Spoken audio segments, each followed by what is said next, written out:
అయ్యయ్యో మీ ఆరాటం సలగుండా అయ్యగారు కింద పడతారు. అయ్యో ఏమో గట్ల చేయబడితే మీ కథకున పడేతు ఏమో కోడి పిల్లని కథ ఎత్తుకపోయినట్టు అయ్యగారిని ఏమో గిరీష్ గట్ల ఎత్తుకపోతుర్రు. కుషి కథ సలగుండా అయ్యగారు గోసి చూసిపోతుందనా ఏమో గింత ఆత్రం ఉన్నారేంది. అరే పెద్ద మనిషిని ఇడవ రాదురి బేవస్ అయిపోయింది ఆయన. అగ చూడు అగో ఓ కుషిని కథ పాడుగాని అనగబట్టి బండి ఎక్కువ అంటారు. ఆ న్యాయానికి నా పడేత్తు మరీ గింత ఘోరం ఉన్నారేందనా. సిద్దిపేట జిల్లా కోయడ కాడ అయింది కథ. టేల కనకయ్యాయని ఈ అయ్యగారిని ముందుగాలు మా గణపతి కాడికి వచ్చి పూజ చేయాలి, లేదు మా కాడికే రావాలని 2 గ్రూపులలో వచ్చి గీతీర్ల అయ్యగారిని కిడ్నాప్ చేసుకొని తీసుకపోయారు. కేంద్ర మంత్రుల అపాయింట్మెంట్లన్నా అలగా దొరుకుతుండొచ్చు కానీ గణపతి నవరాత్రోత్సవాల టైంలో అయ్యగారుల అపాయింట్మెంట్లు దొరుకుడు చాలా కష్టమన్న ముచ్చట ఎరుకునేదే కదా. మండపాలేమో మస్తు ఎక్కువైపోయాయి, పంతులేమో మస్తు తక్కువయ్యారు. ఉన్న కొందరు అయ్యగారులు ఇక తీరువాటంగా మండపాలన్నీ తిరిగి ఆఖరి మండపాన్ని పోయే వరకు చాలా ఆలస్యం అవుతున్నది.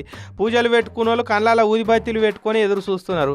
అయ్యగారులు టైంకు దొరుకుడు కష్టమని కోడి పిల్లను గద్దెత్తుకపోయినట్టు ఎత్తుకపోతున్నారు. ఇట్లా మళ్ళీ నవరాత్రోత్సవాలు దాటినాక పంతులను పట్టించుకునేటోళ్ళు ఎవరు ఉండరు.